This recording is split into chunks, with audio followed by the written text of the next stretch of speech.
Hi, I'm Danielle Borsch. I am with Vroman's Bookstore in Pasadena, California, and I had the privilege to serve on the ABA Indies Introduced panel this summer.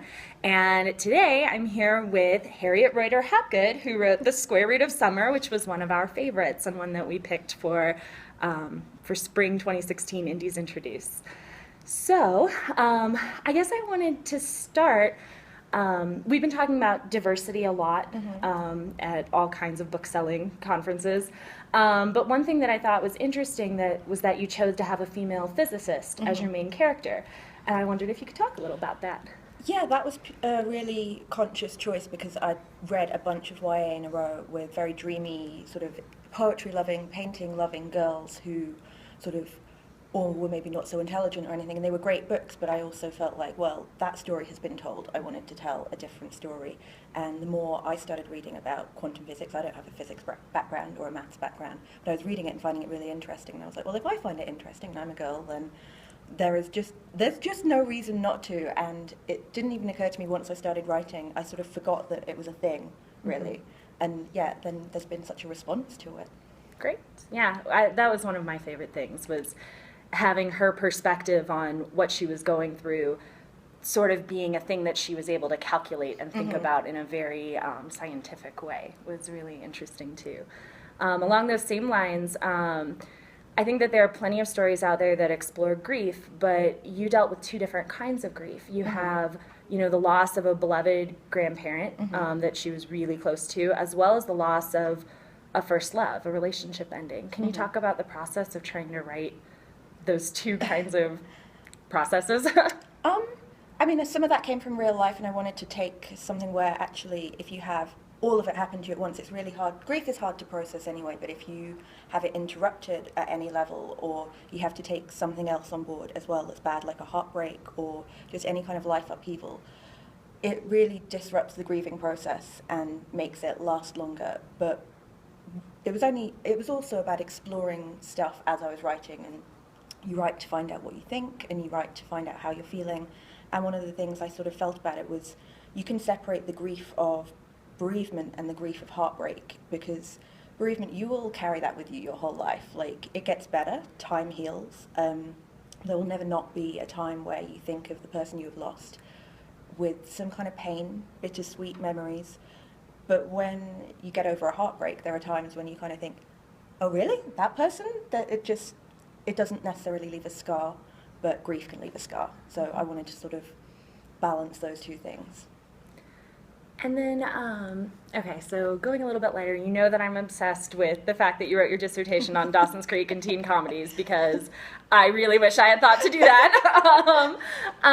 And one of the things I noticed is that you have, this childhood best friend who comes back into Gotti's life, and there's the question of, will they fall in love? What's going to happen there? And I thought it was interesting because he's her Dawson, but we all clearly know that Dawson was the worst. that Dawson's the worst, right?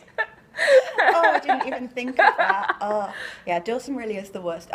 Yeah, it's such a classic YA trope, and I'm not afraid of sort of doing trope things or things that are seen as cliches. But yeah, I love the boy next door thing. I love those kind of stories.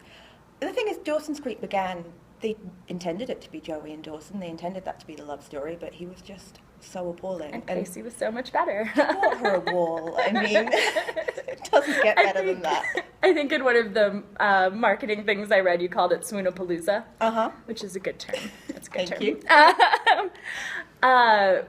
One of the other things, so we have, this great character in Thomas and the whole Thomas and Gotti side of things, but we're also exploring her breakup with Jason, the secret ex-boyfriend. Yeah. And what made you decide to write about a secret relationship?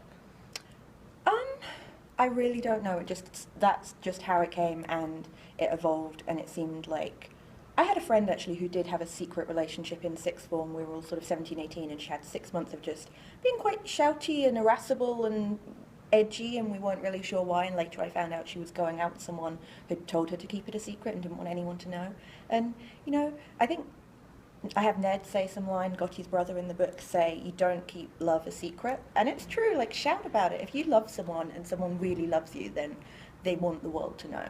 Like, Right, and if it's a secret, there's something wrong. yeah, like, it's okay to keep things on the down low a little bit. Like, if you're in friendship groups, I've had people, you start dating, you're still finding each other out, so it's okay to sort of take the pressure off at the beginning of going out with someone that you don't really want your friends to necessarily know. But at some point, if you're having to keep a secret, then things aren't right.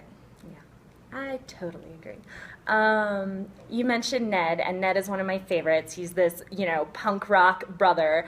And then you've got some other great characters with Soph, who is really into band naming, and then, of course, the very eccentric grandfather Gray. How did all these people come to you? They're such unique, different characters. It's my friends and it's my family remixed. Lots of stuff in the book is sort of true, or there's just little anecdotes here and there. I went to fashion college, so I went to college with a bunch of boys who dressed like Ned. My family is quite eccentric. Gray is sort of elements of my grandmother, who was irascible and a morning drinker. Not in a terrible way, but just in a, my family's quite funny, so I just stole bits and pieces, and then I just like larger-than-life characters, I think.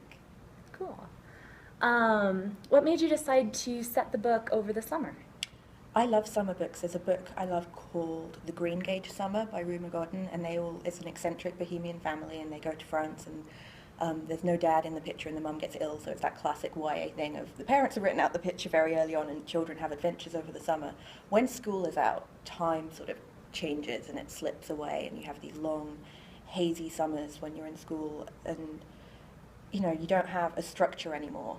And suddenly stories happen, and you sort of let off the leash a little bit, and I always love those stories. Very cool. Actually, let's go back to teen sitcoms. What about, watching those and studying those, how has that influenced you deciding to write for young adults, and in particular this book? It's so funny because, I've watched sort of teen American series like Buffy, like Dawson's, like Veronica Mars, The O.C., Gilmore Girls my whole life, and I managed to squeeze Buffy and Dawson's into my undergraduate dissertation. Then I did my master's sort of thesis and project on all teen TV, and it never occurred to me to sort of, why aren't you writing YA? Why aren't you doing this? They're just great stories, and it's so interesting that you can just say, hey, it's about teenagers, but there's such diversity and breadth of stories and things that are going on. And coming of age it's just a brilliant time for stories, and such intense pressures, but also freedom to find out who you are and explore that. And there's so much scope for musical episodes and kissing and love triangles. And what I really love about TV is that you have stories over they span sort of 6 or 7 years, so you get to really see characters grow and fail and have flaws and things over a really long time. Does that make you want to continue to write about the characters that you've created, to give them that longer story? Yeah, having said that, no. It really feels like a standalone book, and like they can go off and live their lives. I sort of feel like they've disappeared to me in my head. I'm very visual when I'm writing, and it's like a little 3D movie in my head, and I watch them run around and I write down the scene. But actually, after the book is finished, they're fading away. They're fading to black. Credit sequence. They can have their privacy and go and have their life and do whatever, and I know that you're starting to get readers, even though obviously the book's not out yet. Has there been any reaction that surprised you?